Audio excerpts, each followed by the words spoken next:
Welcome to Kara's Cures, where we explore the cutting edge of wellness. I'm Kara Sundlun. So are you curious about intermittent fasting? Some say it's an amazing cure for brain fog, energy, even that middle-aged muffin top. So I'm joined by Debbie Wright, who you may know as our stylist on Great Day, Connecticut, but you may not know she is also a certified health coach and someone who actually practices intermittent fasting every day. She's here to tell us a little bit more about why and how we can do it. Welcome.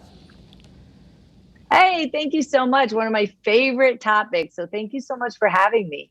Well, you know, and I've known you for a long time, Deb. We've been friends for more than 20 years. You didn't always do this, but as you became certified as a health coach, as you worked and learned a lot more about the science behind the foods we're eating, you decided this was really important and you experimented with it, and now you say it's been life-changing.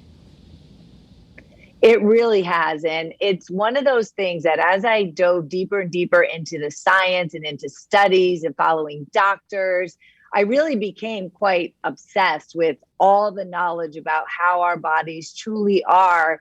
Like, it's like a little chemistry lab, our bodies, and that food really is medicine and is so powerful with, it just makes sense, right? But when you dive into it, it really helps you to understand that our lifestyle and our choices really do matter, and they really do impact what we will see down the road, hopefully, in terms of better health, better life optimization, less disease. And, I just checked all those boxes. I'm in, and I think most of us feel that way. So the fact that we have the power to make choices that really affect how we feel is liberating, and it's a lot easier than people think, but it can be complicated. So I enjoy helping to break it down. Right. So that's what I wanted. Let's just start with this. What is intermittent fasting? Because we've all been told, like, breakfast is the most important meal, get up and eat.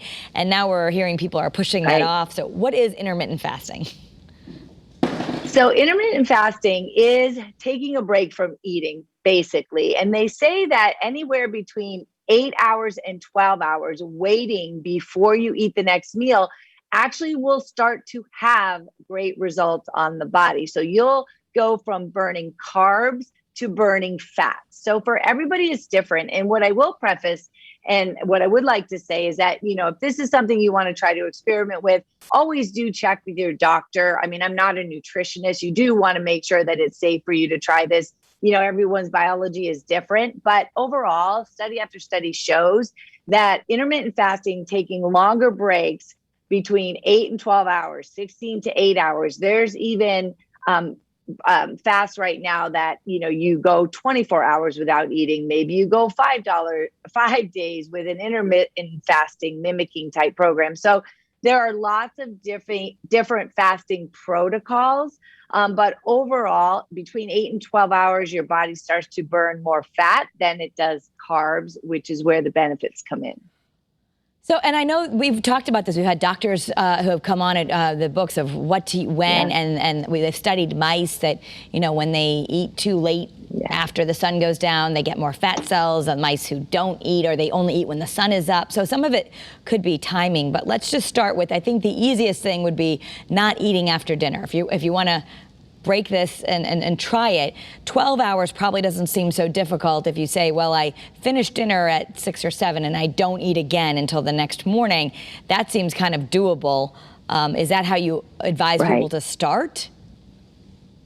That's what I would say. And truly, if you're sleeping 8 hours, 7 to 8 hours, which hopefully we're trying to get those hours in of rest, that is absolutely correct. So if your last meal, say at 6 o'clock, you want to try to have at least that 3-hour gap between what you've eaten and before you go to bed, right? You want your body to be at rest. That's the whole idea. When you think about it, it makes a lot of sense. You don't want to be snacking and having foods or drinks too close to bedtime, because your body's still going to be actively trying to digest that. So we want to ease into that circadian rhythm, that rest. It's time to go to sleep. So about a 3-hour window before you go to bed is what they're saying is optimal. And I know that I monitor a lot of my stats, and that is certainly true for me. I've seen that to be beneficial with, lowering your heart rate, getting more into deep sleep and REM. So absolutely. And then you're sleeping that 7 to 8 hours, you get up the next day and then push it out till 10 o'clock the next morning, right? So let's just talk about, as you read articles, it says you're going to create ketosis. And I think, people wonder, what is that? Or how do I even know if I'm really in it? The science behind it would say, if we're in ketosis, we create these things called ketones. That helps repair our tissues. Right. That helps keep us young. So how do we get there? How do we know we were in ketosis? Well, that's the thing. You will feel different. You'll know that after. They say that in 16 hours, a process of autophagy takes place. And that may be a new word for a lot of people, but that word fascinated me. And that's truly, think about your intention behind fasting. When I first learned about autophagy, what autophagy is cellular renewal. So they say that for most people, after that 16 hours, that autophagy starts taking place. So the body doesn't have food to burn, so it goes into the cells. So as a result of the body then going into your cells, I kind of visualize little Pac-Man, like cleaning up all the stuff that's bad, that's not serving us in our cells and disposing of it, right? So that was always my reason for wanting to fast, because I thought that made a lot of sense. And I want to get rid of all this stuff, right? We take in toxins, we have a lot of residuals, we have a lot of stuff going on that we need to have our body working for us and, allowing it to cleanse out the cells. So they say around 16 hours is when that autophagy starts taking place, which is cellular cleanup. And to your point, ketosis, where the body anywhere between 8 and 12 hours. And again, everyone's different, but that body, that fat burning versus carb burning takes effect. And that's what optimizes how our body functions. It reduces inflammation, which are some of the benefits of intermittent fasting, helps accelerate weight loss, improves brain function. And it's all because we are that chemistry lab, like Dr. Will Cole, one of my favorites, talks about. That's where our body is chemistry. So when we're not eating constantly, these natural processes of cellular cleanup and repair and optimal brain optimization and reducing inflammation, all those things, that pharmacy within us can really start working.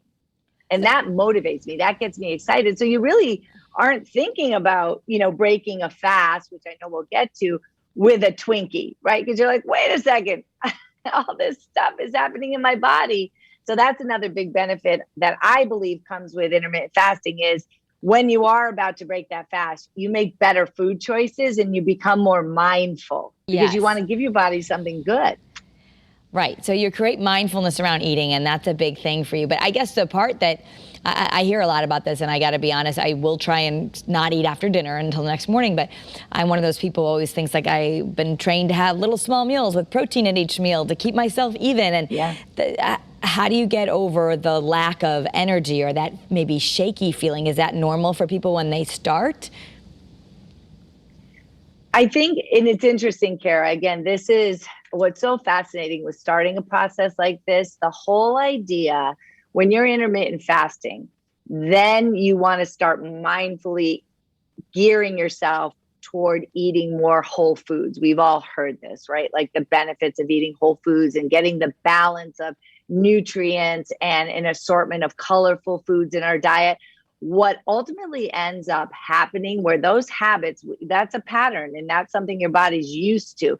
But when you really start diversifying and bringing more whole foods in and realizing that intermittent fasting isn't about calorie restriction, the intermittent fasting doctors and people who will guide you through the meals and things to eat, it's about nourishing your body and making sure you get good, healthy calories in. So honestly, what I have found and what some of my clients have found who have introduced this, by bringing in more whole foods, you don't have that response. You may be having that response because you're not getting enough nutrients. So the body, right, when we eat more carbs or sugars or things of that nature, you want more and your body has a reaction to it because it's not getting all the whole nutrition that it needs. Right. So you're not supposed to just say, I'm doing intermittent fasting and then go to a fast food restaurant and eat that between 11 and 8. Right. You have to. So you have prepared what you tell us a little bit about what you do when you stop eating and when you start eating. And this is the meal you create to break your fast.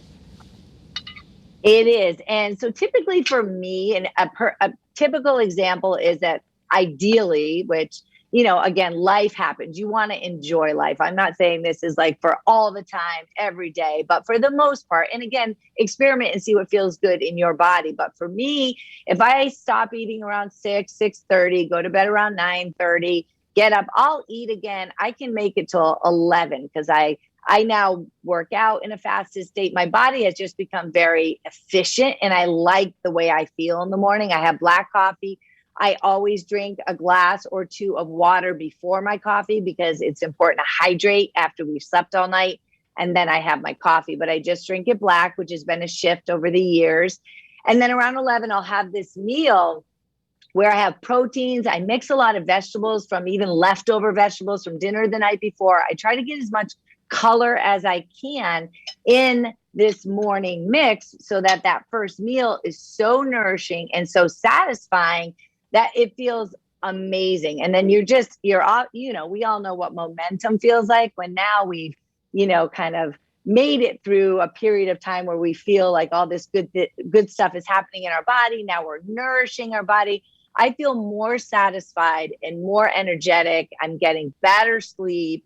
And my husband now has gotten on board with all this and he feels the same. It is amazing once you start giving your body whole foods, how good it feels. Yeah. So then you want more. Well, and you've always been a relatively clean eater and you do exercise. Bring your plate back again. I don't know if people know what that is. Show us what you're making because, I know you're also busy. So people don't want to have things that are complicated. That's right. Good point. So these are just 2 eggs. I cook in extra virgin olive oil or maybe ghee is a good choice. Either one works. That's really healthy. And then, like I said, this is just a mix of we had squash for dinner last night. There was broccoli 2 nights ago. There's some other kale and spinach in here. And then I have some squash, red peppers.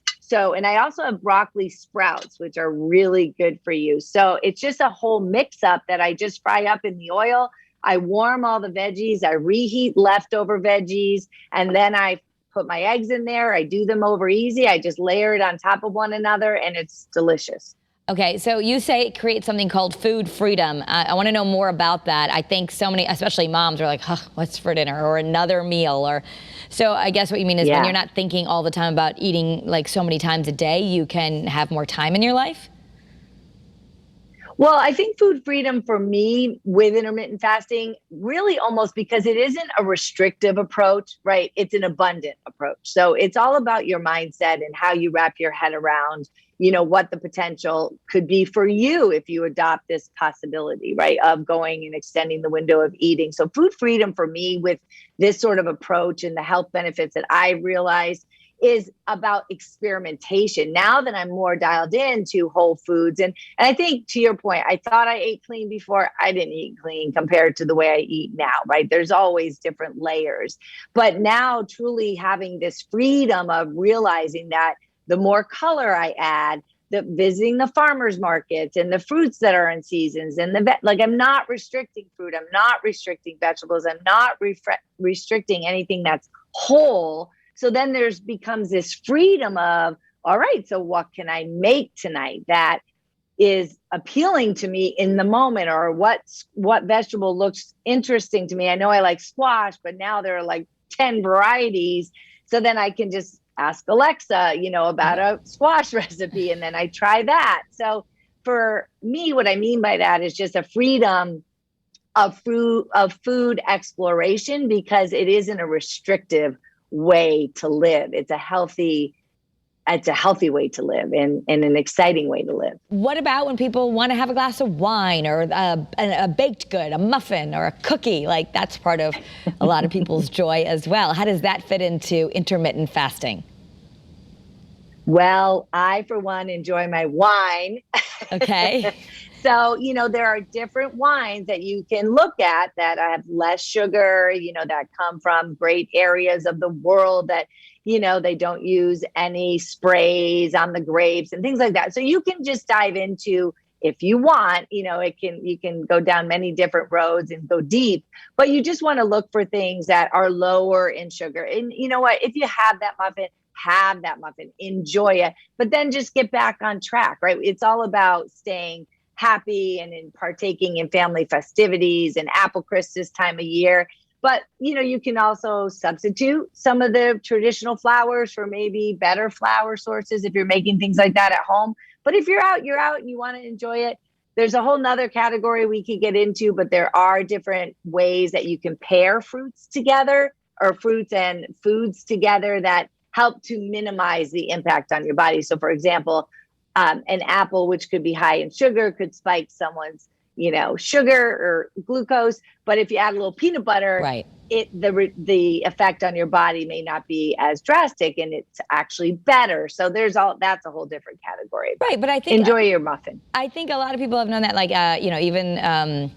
I can remember as a kid, if you have a little low blood sugar or you tend to be a little hypoglycemic, don't eat that sugary stuff on an empty stomach. If you're going to have it after dinner, or have it, if you're going to have bread, if you want to indulge in bread, fine, but it actually would be better if you put some olive oil or some butter on it, so it would slow down, so you don't spike. So these are things that people can learn, but I think especially with women, and I know that you're proud of being a woman in her 50s, and you help a lot of women. You don't have to be young, like 20-something, to be worried about if you're going to have abs. So women, especially when we get to that middle age and above, and bodies start changing, they go, what's happening? Why am I gaining weight? I didn't really even change my diet.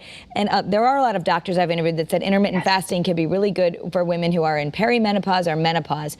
What have you found, and why is that? And that's totally me, Kara. You just summarize, and all my friends and all the people we know, right? This is a common hurdle that we get to, where we think, gosh, that's exactly where I found myself. I was doing all the regular exercise, working out hard, thinking I'm eating clean, all the things. And all of a sudden 10 pounds, what, what's going on? And you don't know what to change, or I'm not going to work out more. So in a nutshell, I think that is such a valuable and something we can all relate to in this age bracket. And that's where intermittent fasting for me completely broke my plateau. So extending the window, replacing it with whole foods, I've just continued to add to that and learn and tweak. But just intermittent fasting in and of itself really helped break my plateau. And I know for many of my clients in the same predicament, that same chapter of our lives, I shouldn't call it a predicament because we're evolving. It also has had that impact for them too. So you did end up losing weight doing this? Yeah, I lost that 10 pounds. I got back, I reset. It's almost just a reset of, having your body, instead of being in that glucose burning mode and kind of breaking those patterns and things that we thought served us. This is really tapping into your own metabolism. And, intermittent fasting is really getting your metabolism fit. It's metabolically getting your body to such a point where when we have the muffin, when we go to have that stack of pancakes, whatever, you're in such a state of high metabolic function that your body can do what it needs to do with that. Yeah. That's not more the common. When you ate a muffin and you were a teenager, you didn't worry about it. What you're saying is if you do decide to have dessert now, it doesn't show up. Right. Not like it did, right? Because we're optimizing the way our organs and our body is working most of the time. And it's joyful. It's not a restrictive way of thinking or eating. So show us, I know you have some favorite books. If people are interested in getting started, you say, first thing is just let's try to do the 12 hours. Let's try not to eat after dinner. Then you can kind of gradually extend, 15 minutes, 30 minutes, you do it over time. You don't just wake up and say, I'm not going to eat for 16 hours. That might be painful. Correct. That might be painful. And I do want to emphasize that check with your doctor if you want to, embark on something like this, and also listen to your body, because for women too, they do say, women can't, we should go shorter windows of fasting versus a man because of, our body. So there's all kinds of different thoughts out there. There's lots of different protocols, but the one I think that resonates with me the most and makes a lot of sense is kind of this circadian rhythm approach to eating, right? So, we're supposed to eat during the daytime and not, and come down and calm down and slow down as the sun goes down, right? So if you think of more reducing the window of time that you eat, that's more, I think, a better way to look at it, right? Mm-hmm. So I love Dr. Will Cole is one of my favorites. He has a book called Intuitive Fasting. He's a functional doctor who's been doing telemedicine years before now, it's a thing. He's been doing it for decades, and he has truly healed people of some of the common chronic diseases that we see, facing too many people through food as medicine and through intermittent. And he gives a lot of great recipes. This book has had a lot of love because there's a lot of great recipes in here that are absolutely delicious. And then Dr. Walter Longo, the longevity diet, he is considered the master of fasting and, longevity, how the body works and how to optimize it with food. He's the person behind Prolon, which is another method of fasting that I've discovered that really works for me and for many others. It's a 5-day fasting mimicking program where every once in a while, maybe it's just seasonally, the benefits of doing a 5-day a longer fast has like tons and tons of benefits. So, but you're not eating. There's like a plan. You've done that before. When you do the Prolong, you are having like vegetables still, right? Yeah. So there's some. So it really, it's mostly soups and teas. Soups and teas. So I know it's an individual thing, and you also want to let people to know that anyone who happens to be watching this and is interested, i.e. me, I'll talk to you later. You're offering a complimentary 30-minute Zoom call so you can talk to people and see if this is something that is right for them. And I want to give your website. It is right there on the screen. It's Debbie Allen Wright with a W-R-I-G-H-T, DebbieAllenWright.com. People can go there and you'll do a 30-minute consultation, and also maybe just give people, if they want to stay on with you, you coach them, you help them, and you work with some other nutritionists who can really help people get their health on track. Exactly. It's a team approach. And as a health coach, I'm really here to support. And it's been a wonderful journey. I started it when COVID first hit because suddenly I had some extra time on my hands. And it was something I've been interested in for the past 5-6 years. So I took a deeper dive and became certified. But really, I'm here to support and help people, and especially people our age who run into these speed bumps of premenopause and menopause and all the changes we're going through. I really feel like I've tapped into something that can really help people get through it very easily and hopefully live a long, long time. Yes. I know it's made a big difference for you. A lot of people swear by it. I know a lot of people in my age group are talking about it. So we wanted to learn more. So thank you, Debbie. Thanks for sharing the information. And I hope people, if they want to learn more, they can contact you and get even some more expert advice. Well, thanks for having me. I always appreciate you, and thanks for chatting with me about intermittent fasting. Absolutely. And you can continue to watch other Kara's Cures episodes right here on the Channel 3 app. Also follow me on social at Kara Sundlun, or join my Kara's Cures Facebook group, where we love to talk about the cutting edge of wellness. Thanks for watching Kara's Cures.